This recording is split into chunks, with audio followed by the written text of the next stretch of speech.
Então nós vamos abrir a palavra de Deus e nós vamos ler o mesmo texto que já foi lido hoje, que é Filipenses capítulo 2, versos 5 a 11. Vamos reler, portanto, esse texto. Filipenses 2, versos 5 a 11.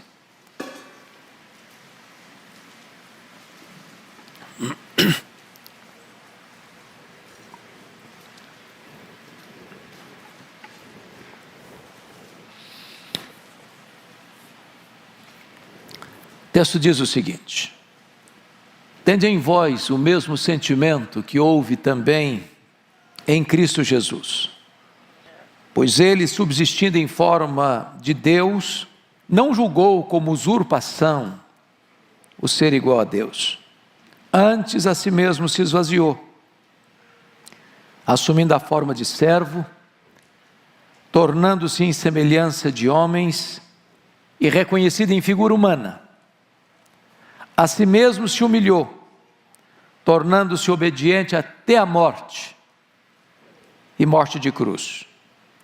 Pelo que também Deus o exaltou sobremaneira, e lhe deu o nome que está acima de todo nome, para que ao nome de Jesus se dobre todo o joelho, nos céus, na terra e debaixo da terra, e toda língua confesse que Jesus Cristo é Senhor, para a glória de Deus Pai.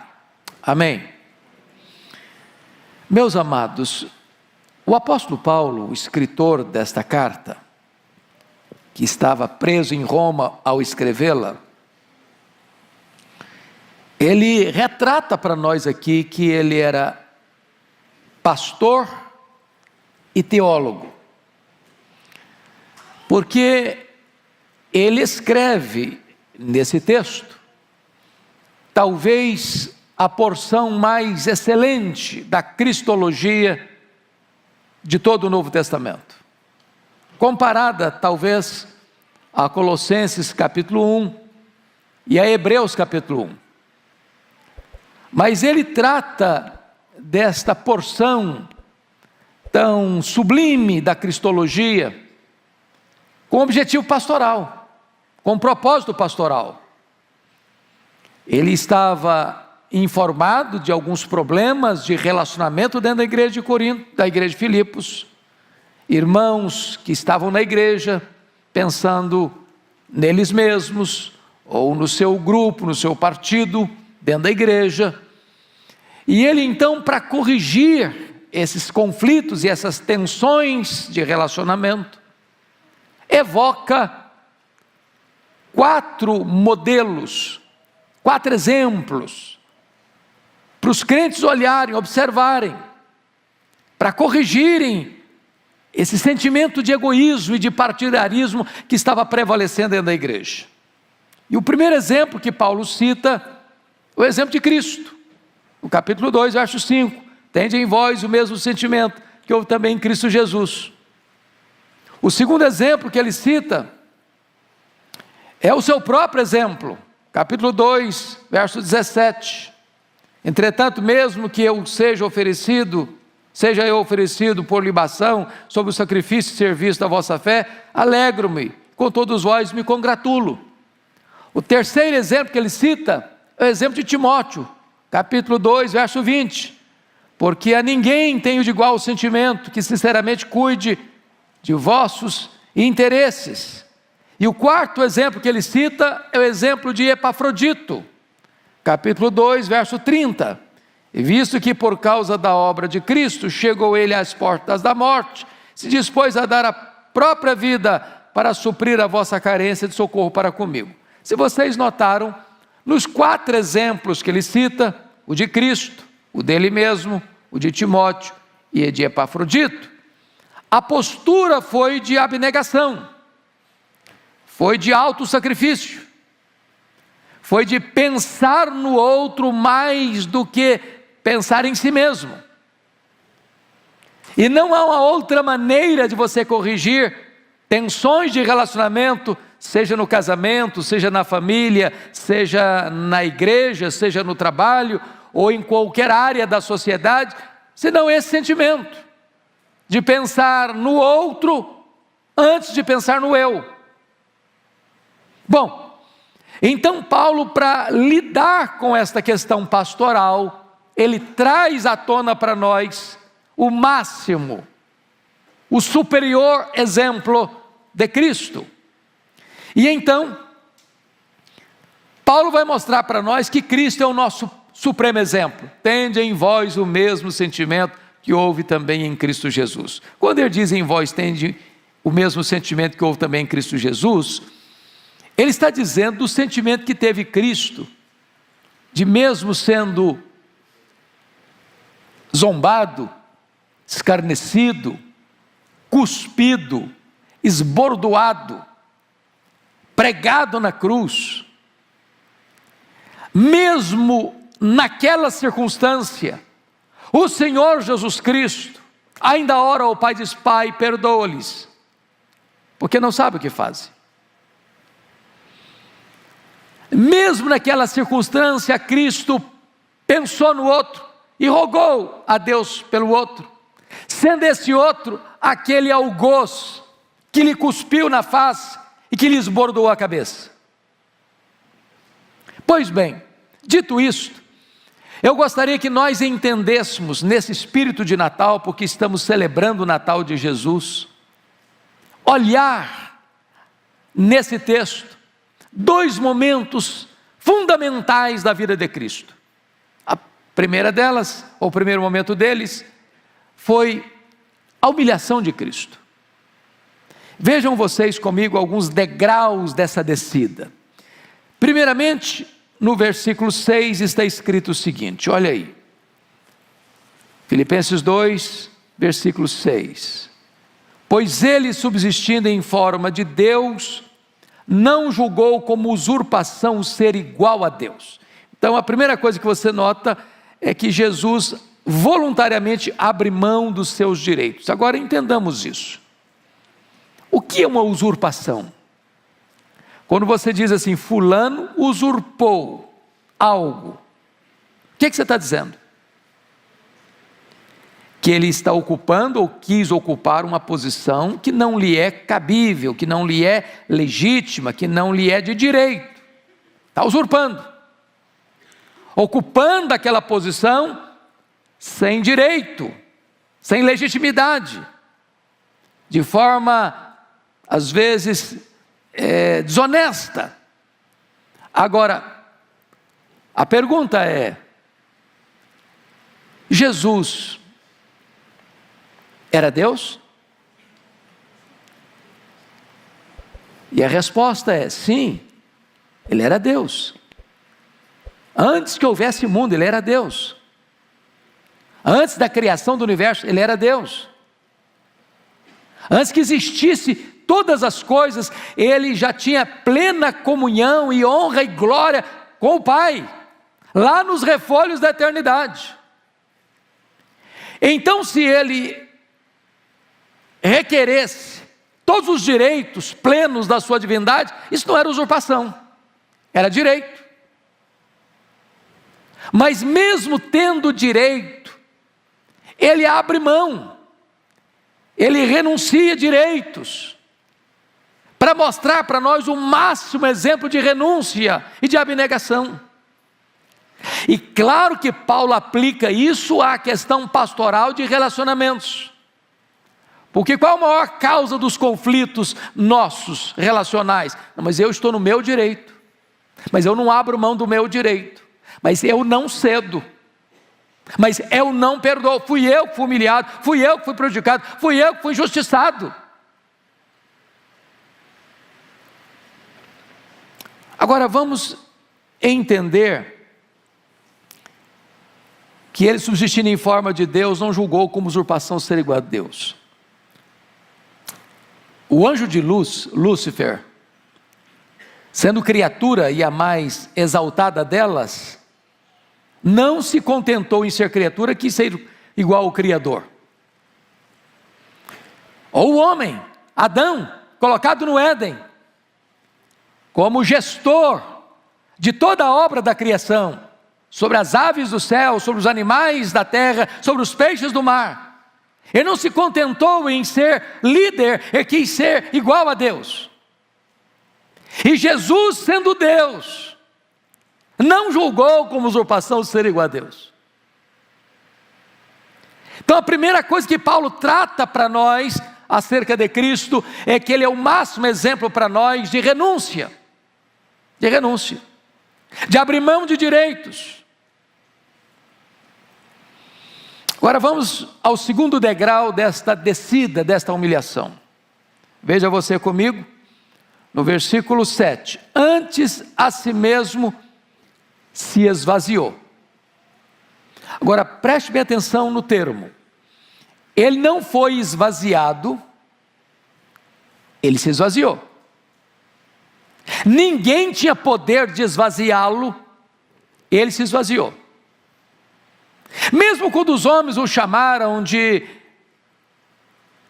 endemoniado, de beberrão, isso não o atingiu, isso não o afetou, isso não mudou a natureza dele. Se as pessoas falarem mal de você, ou acusarem você, tem duas opções: ou isso é verdade ou isso é mentira. Se falarem mal de você, se for mentira, isso não atinge você, é mentira. Se as pessoas falarem mal de você e elas tiverem razão, você não tem que ficar irritado, porque elas têm razão, é verdade. Não era o caso de Cristo. Os homens chamaram a Jesus de endemoniado, de beberrão. Isso não afetou porque ele não era isso. Ninguém pode esvaziá-lo, mas ele a si mesmo se esvaziou. Agora, o que significa isso? Que ele abriu mão da divindade dele? Não, ele nunca deixou de ser Deus. Porém, ele abre mão de privilégios, daquela honra e glória que ele tinha com o Pai, antes da fundação do mundo, de estar lá na glória, cercado de anjos, querubins e serafins, que o adoravam e o serviam. E ele se esvazia, sendo ele transcendente, nem os céus dos céus podendo contê-lo, e ele se esvazia a ponto de se transformar num zigoto, num embrião, num feto, num bebê que nasce de uma virgem, enfaixado em panos, deitado numa manjedoura. Ele se esvazia a ponto de, sendo santo, se fazer pecado, sendo bendito eternamente, se fazer maldição, de não tendo nenhum ponto de culpa em relação à lei, assumindo o nosso lugar, carregando sobre o seu corpo no madeiro os nossos pecados, ter que sofrer a sanção da lei, porque o salário do pecado é a morte, e ao fazer pecado por nós, a lei exigiu a morte dele. Tudo isso está embutido nessa palavra: a si mesmo se esvaziou, renunciou suas riquezas, sendo rico, diz 2 Coríntios 8:9, ele se fez pobre, Criador e dono de todas as coisas, nasceu num berço pobre, foi deitado numa estrebaria, cresceu numa carpintaria, não tinha onde reclinar a cabeça e morreu numa cruz. Precisou de um túmulo emprestado para ser sepultado. Ele se submete plenamente ao Pai, para cumprir a vontade do Pai. Ele se esvaziou. E a pergunta eu lhe faço agora, aplicando pastoralmente, porque era essa a intenção do apóstolo Paulo, nas lidas, nas tensões e conflitos interrelacionais com as pessoas, eu pergunto a você: quando foi que você renunciou? Quando foi que você abriu mão de alguma coisa? Quando foi que você não reivindicou os seus direitos e abriu mão? Cristo é o nosso exemplo. Mas Cristo desce a um terceiro degrau. Olha comigo o versículo 7. Ele não só se esvaziou, mas ele assumiu o quê? A forma de servo. Haviam 3 palavras no grego para servo. A palavra diáconos, a palavra doulos e a palavra hupereta. O servo era o doulos, era o escravo da orelha furada, propriedade do seu dono. E ele sendo o rei dos reis, e ele sendo o senhor dos senhores, ele se esvazia a ponto de se transformar um servo. E ele deixou isso claro: eu não vim para ser servido, eu vim para servir. E ele inverte a pirâmide, porque no mundo, quem é importante? É quem tem muitas pessoas a seu serviço. E a pirâmide do reino de Deus está de ponta cabeça, porque agora o mais importante é o servo de todos. Se você quer ser grande no reino, você vai ter que servir, porque o seu Senhor veio para servir. Me permita um exemplo bíblico para ilustrar. Lá no cenáculo, quando os discípulos estavam ao redor da mesa para participar da Páscoa, não se assentava à mesa sem lavar os pés, sem lavar as mãos, até porque eles não tinham sapatos fechados como os nossos, e as estradas eram empoeiradas, até porque Jerusalém está dentro de um deserto. Certamente as ruas não eram asfaltadas, e quando se assentaram, tinha até uma bacia, tinha até água, tinha até toalha, mas não tinha nenhuma disposição de nenhum dos discípulos de exercer o papel de doulos, de servo.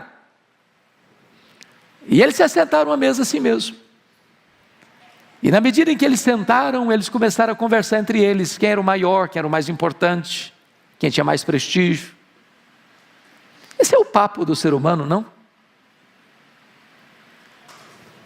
Feira de vaidades, passarela das vaidades.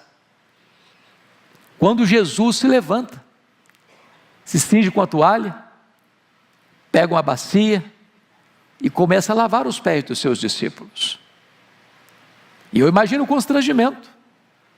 A Bíblia não conta todo o registro, porque ela não tem esse propósito de descer a detalhes, mas destaca, por exemplo, a reação de Pedro. Tu me lavarás os pés a mim? E Jesus diz: o que eu faço agora tu não entendes, entendê-lo-ás depois. E ele, perplexo, chocado, disse: não me lavarás os pés, eu não vou permitir isso, que tu te humilhes a esse ponto. E Jesus disse: se eu não te lavar os pés, tu não tens parte comigo. E ele responde: então o senhor lava os pés, o senhor lava as mãos, o senhor lava a cabeça. Aí Jesus: você não está entendendo nada, todos vocês estão limpos, exceto um que era Judas Iscariotes, só basta lavar os pés. Mas terminada essa cerimônia, Jesus retorna à mesa e diz assim: vós me chamais o Mestre e o Senhor, e fazeis bem, porque eu sou. Mas eu vos dei o exemplo. Em outras palavras, você que é mestre, você que é Senhor, sirva, se você quer imitar a Cristo, se você quer ser um cristão.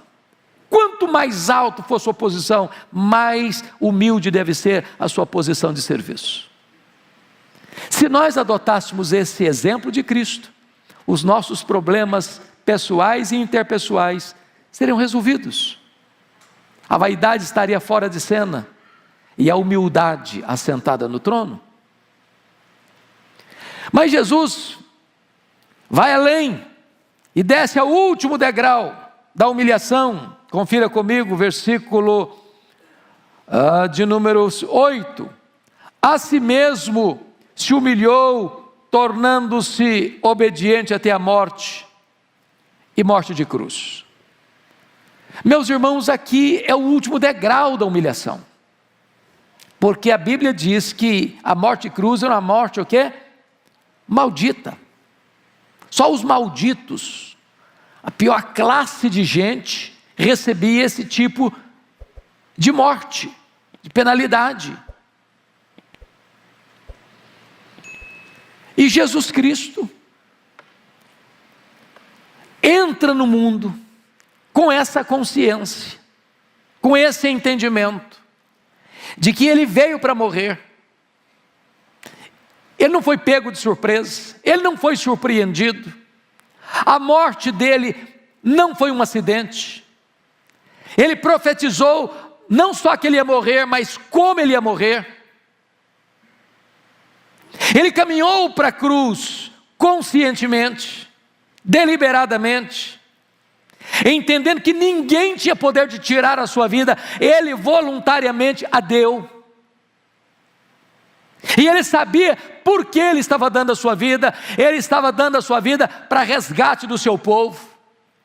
Ele entendia que a cruz não seria um fracasso, uma derrota, mas seria a partida, o êxodo, a libertação do seu povo, onde as algemas seriam quebradas, onde as grades de ferro seriam rompidas e onde o seu povo seria liberto.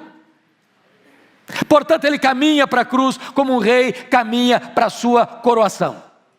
Bendito seja Deus por essa postura de sacrifício do Senhor Jesus Cristo.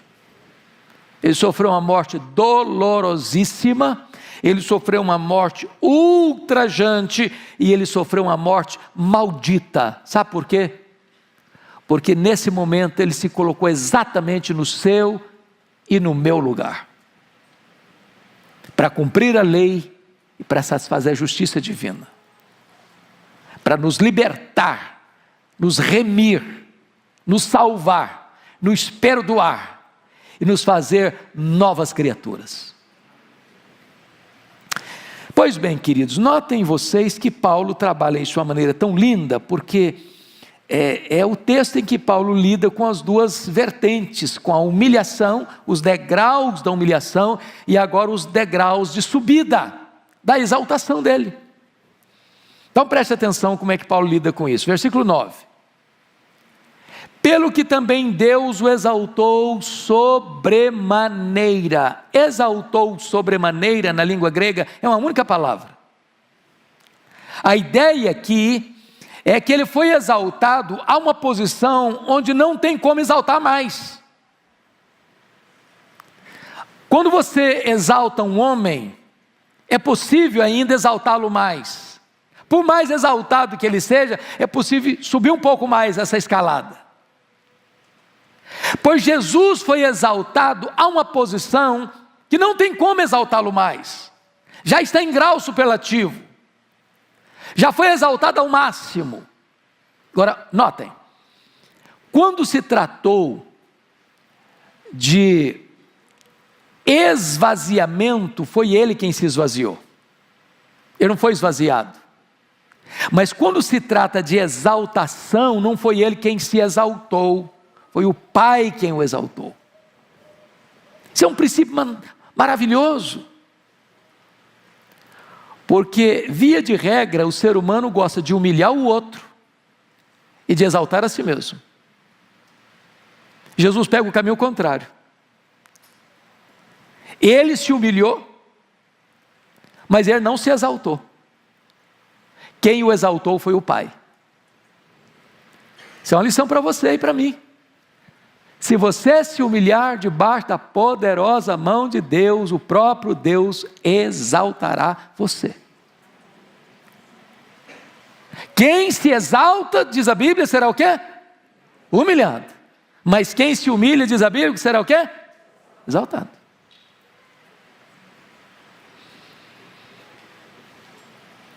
Agora, talvez você pergunte, de que maneira Deus o exaltou sobremaneira? Quais são os passos dessa exaltação? Primeiro, Deus o ressuscitou.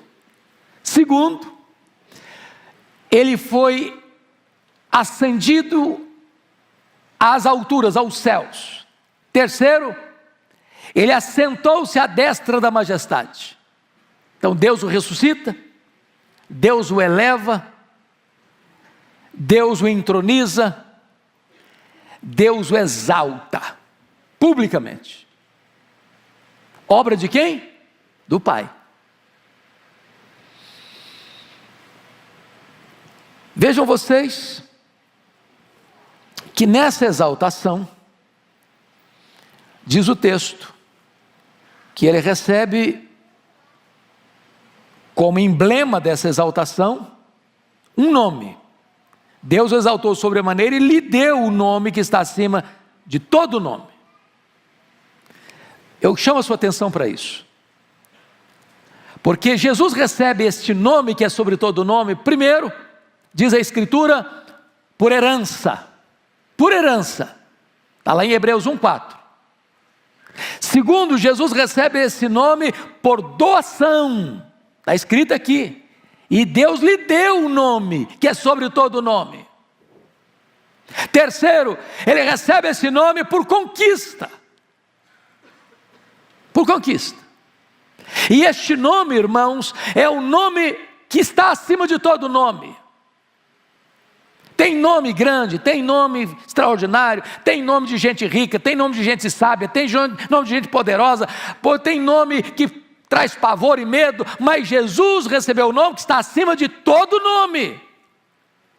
Nesse nome nós somos salvos, nesse nome nós somos perdoados, nesse nome você ora e Deus responde a sua oração, nesse nome você ora pelos enfermos e os enfermos são curados, nesse nome você ordena aos demônios e eles saem das pessoas e as pessoas são libertas. Esse é o nome que está acima de todo nome, é o nome de Cristo, é o nome do nosso amado Redentor. Mas notem,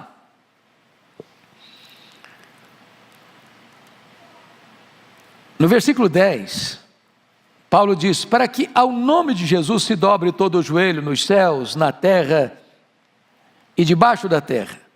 Aqui este nome também, na exaltação, exige aqui uma rendição de todos. E quando ele diz, se dobre todo o joelho nos céus, a quem ele está se referindo?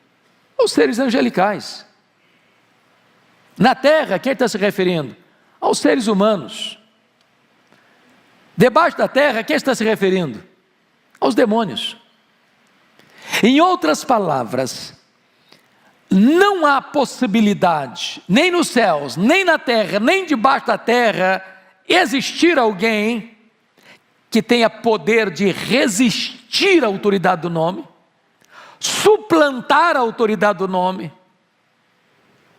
porque diante desse nome, todo o joelho precisa se dobrar.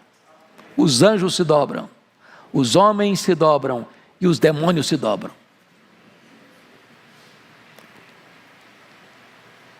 É claro que talvez você argumente, bom, mas ainda há pessoas hoje que zombam do nome de Jesus, que escarnecem no nome de Jesus, e está acontecendo todo dia, toda hora.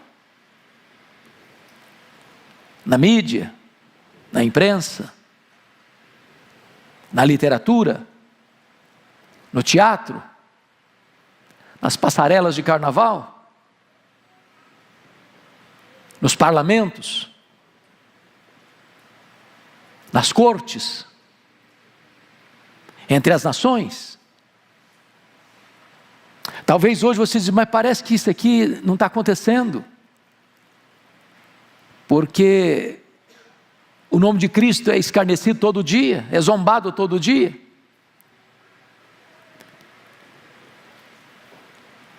É como se Deus estivesse dando corda. Dando corda. Foi o que aconteceu com Jesus.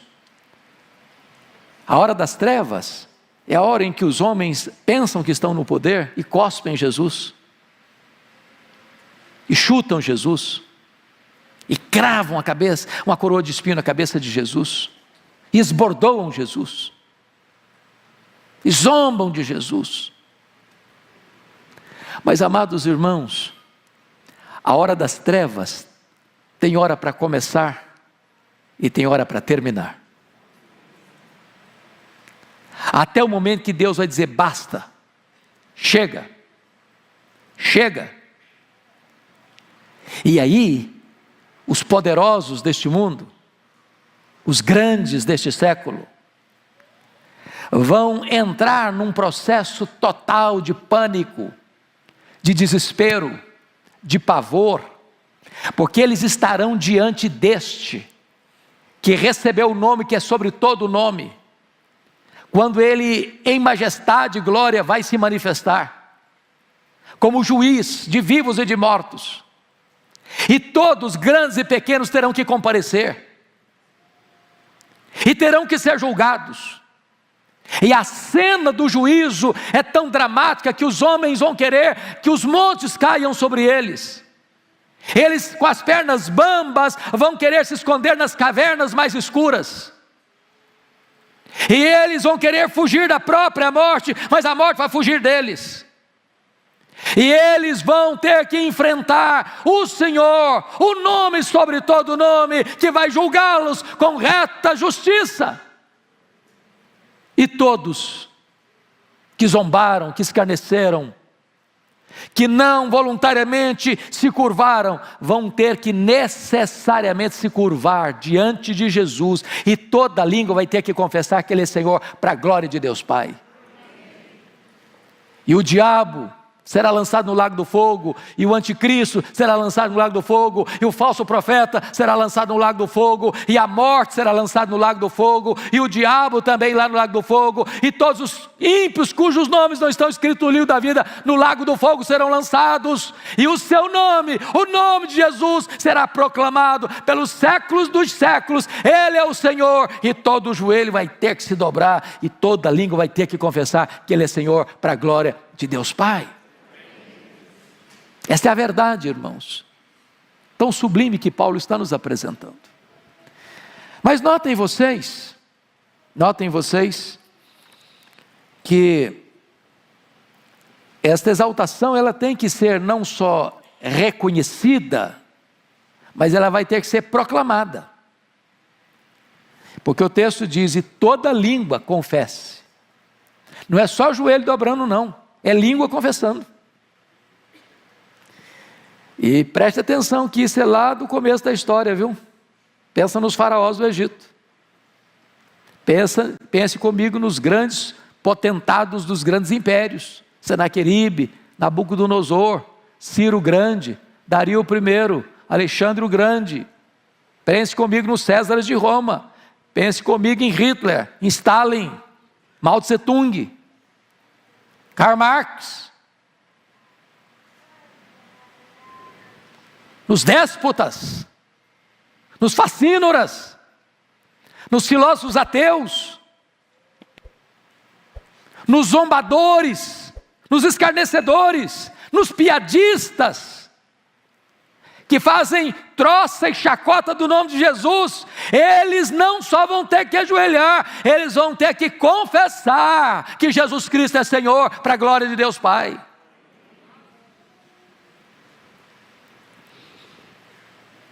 Agora, o que eu acho, e eu termino aqui, que me impressiona no texto, é que a exaltação de Jesus é concluída no momento em que Ele, ao receber toda a glória, devolve a glória para o Pai. Esse é outro princípio.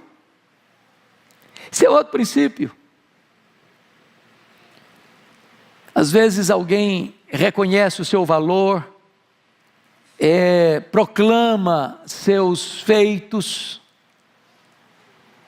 e ao receber isso, não fique com isso para você, devolva para Deus, porque dele, e por meio dele, e para ele, são todas as coisas. A Ele, pois, glória pelos séculos dos séculos. Amém. Que Deus nos ajude neste tempo de Natal, de celebração, a nos voltarmos para as Escrituras, para compreendermos quem é o nosso amado, glorioso Salvador. Ele é o nosso exemplo maior. Ele é o nosso paradigma e modelo maior, tanto na humilhação, quanto na exaltação. Ele se humilhou, mas ele foi exaltado. E ao ser exaltado, ele devolve a glória para o Pai que o exaltou. Que esse mesmo sentimento habite hoje plenamente no seu, no meu, no nosso coração. Amém.